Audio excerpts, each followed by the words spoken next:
tey mouvement sportif dafa am dëj bu rëy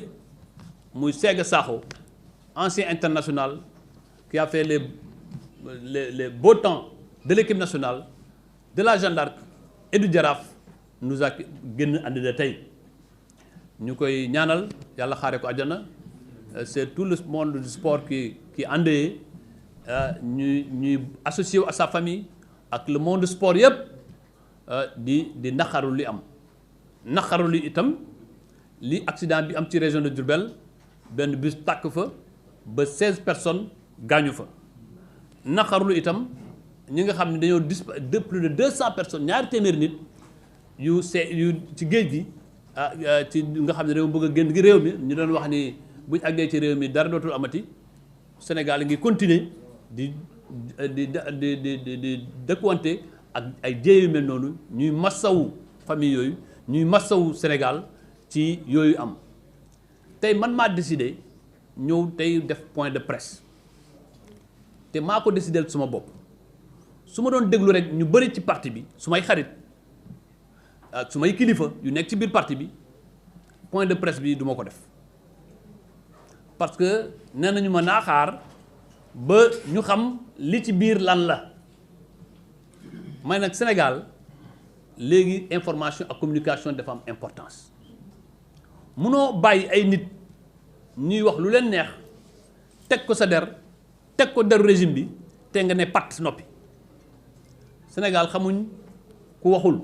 ku wax rek lañ xam te ñu ngi ciy wax lu bari ba ci tudd am na ay ministres yu bëggoon daw ñu bëggoon daw léegi moo tax ñu tere leen dem bitim réew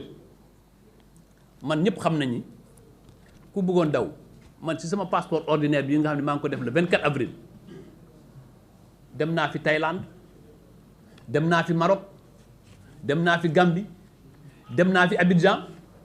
ay kon kay amoon naa ay fekkee nii rek dama bëggoon laqatu u daw amoon naa moyen dem naa ba Thaïlande ku dem ba Thaïlande visa yaa ngi nii passeport yaa ngi tampon yaa ngi nii aéroport bii laa jaar aéroport bii laa dellu si kon bi ma ñëwee ma bokk ci mission officielle équipe nationale du Sénégal comme ni ma demee woon Mauritanie biñ bindee turu Augustin Senghor sama tur lañ ci teg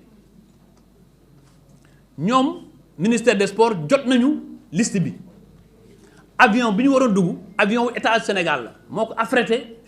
équipe nationale du Sénégal ku bëgg a daw dana jëm ci avion Sénégal ci délégation wu Sénégal am ci biir délégation bi 5 agents de sécurité yu nekk BIP ci BIP la ñu jógee du fédération moo leen ñu nekk ci délégation bi ñun ñëpp ñu ànd stade bu ñu jógee stade ñu dem hôtel ba digg guddi 2 heures du matin 3 heures ñu ne dañ dem aéroport bi ñu àggee aéroport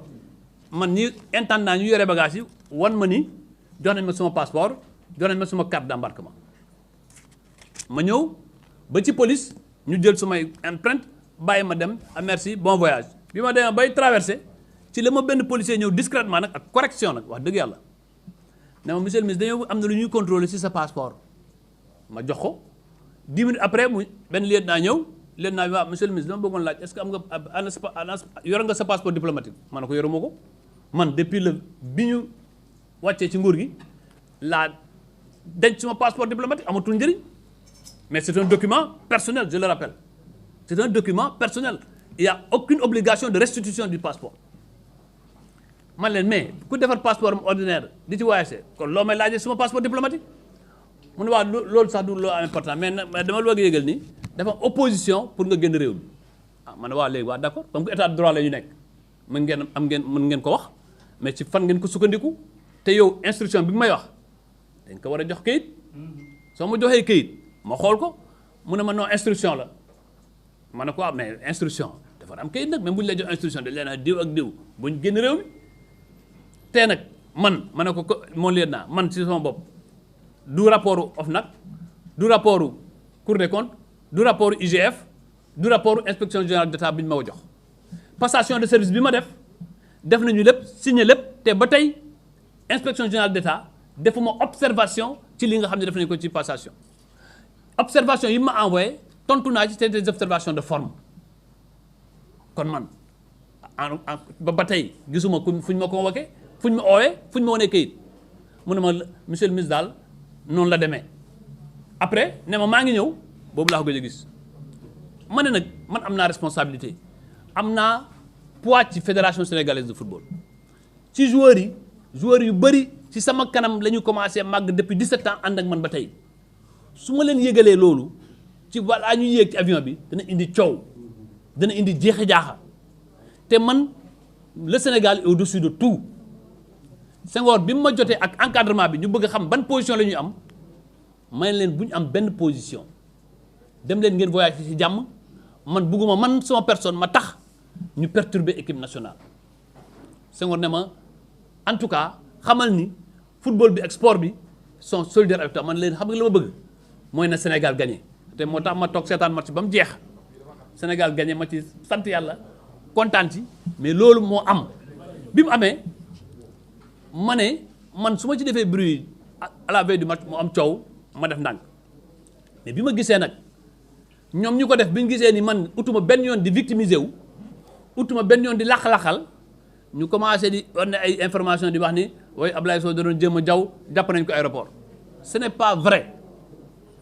loolu ku yaakaar ni man ci réew mii ku nga xam ni man su ma génn réew mi fu ma jëm xanaa njaboot gi ma fi yore moo ma ëppal importance lépp loo mën a am ci àddina li ma am ci relation ma nekk maire Kaffrine waa Kaffrine yaakaar ma dénk ma seen dëkk man danaa daw bàyyi dëkk ba et kuy daw moo kuy def boo defee dañ lay won lii nga def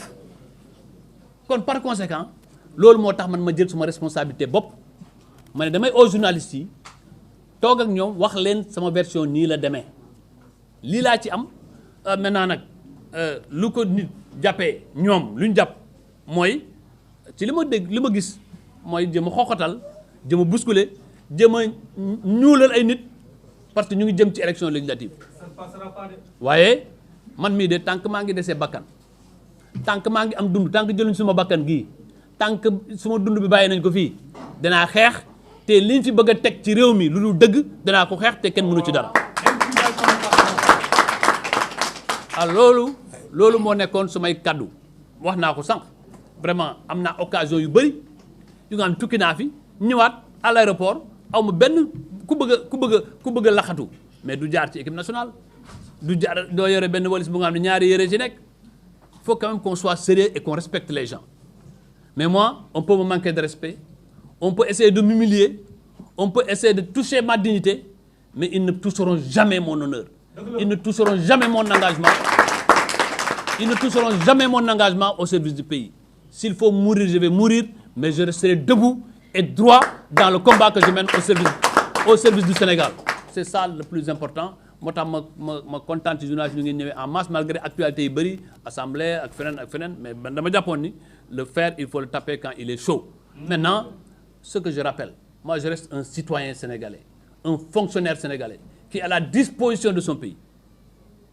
partout où le pays m'appellera je répondrai sans rechigner mais il faut savoir aussi qu'il y a des limites à tout on ne peut pas nous brimer de cette façon on ne peut pas nous traîner de cette façon comme si nous étions des malfrats après avoir servi loyalement et dignement ce pays après avoir rendu à ce pays des services dans tous les domaines. La Fédération sénégalaise de football. Je suis aujourd'hui commandeur de l'Ordre national de Lyon parce que nous avons été champions d'Afrique et dans cette Coupe d'Afrique, j'ai joué un rôle important. Aujourd'hui, on veut nous dire qu'on n'a rien fait. Quand j'ai quitté moi la direction du COUD, c'est des milliers d'étudiants qui m'ont accompagné à ma sortie. Quand notre pouvoir est arrivé à son terme, c'est la tête haute que j'ai quitté le ministère de l'Urbanisme. Donc, vouloir aujourd'hui nous diaboliser, simplement parce qu'on a un plan politique et un Premier ministre qui s'est transformé en juge, en procureur, en policier et en gendarme, on ne peut pas l'accepter. Maintenant, le parti, la coalition, la société civile, ceux qui se battent pour les droits de l'homme, tous sont interpellés dans ce combat pour la défense de la République. Ce n'est pas un combat pour défendre Ablaye Sow ou bien pour défendre des individus. C'est un combat pour défendre la République, un combat pour défendre notre pays et la dignité de notre pays. J'aurais pu aujourd'hui saisir toutes les instances internationales dans lesquelles je suis. Je n'ai saisi aucune instance internationale. Parce que pour moi, le combat, il est ici Et il ne faut pas ternir l'image de notre pays. Ceux qui ont en charge la gouverne de ce pays, ceux qui ont en charge la direction de ce pays, si eux n'en ont pas conscience, nous allons les rendre conscients de cela. C'est aussi simple que cela. Loolu laa bëggoon wax kontaan nag ci ni ngeen ñëwee en masse kontaan aussi am na député yu bëri ñu ne woon ne xaar parce que ñu ngi assemblée ñëw fekk si mais man defuma ko woon pour une opération politique dama bëgg leeral sénégalais yi xam journalistes yi xam ci lu nga xam ne leer bu ngeen bëggee képp ku bëgg a photocopier carte bi ma jox ko képp ku bëgg a photocopier sama passeport ma jox ko xam nga koo defal ba cachet police départ il est aujourd'hui su fekkoon sama passeport bi la wane na njëkk maa ngi Malawi te dew ma fa te annulé wuñ ko sax xam nga boo jëloon sax boo récupéré nga récupéré passeport bi def ci annulé parce que léegi nii à l'état actuel au vu de mon passeport je suis au Malawi ci sama passeport maa ngi Malawi defuñ ci sax annulé bàyyi ma ak sama passeport ma dem sans veiller à ma sécurité. Dans tous les cas je suis vice-président de la fédération dans tous les cas je suis ancien ministre du Sénégal mais ils m'ont laissé là-bas à l'aéroport toppatoo est-ce que am naa oto toppatoo est-ce que nit mën na ma fa agresser à 3 heures du matin. C'est ça le Sénégal d'aujourd'hui. C'est pas le Sénégal qui est en ruine, c'est la République du Sénégal qui est abîmée. Et là la responsabilité incombe, et je le dis de manière très claire, d'abord au Premier ministre qui a des comptes personnels à régler avec certaines personnes. Parce que moi j'ai toujours gêné à Kaffrine et je continuerai à gêner à Kaffrine. Même dans une tombe, je vais participer aux élections législatives prochaines. Même dans une tombe, je vais participer aux élections législatives prochaines et je les battrai à Kaffrine. Le reste maintenant, ngeen gis nag man maa ngi gërëm ñi ma message ñëpp maa ngi gërëm aussi ku mel ni Adou Fall moom xamante ci papier rek moo tax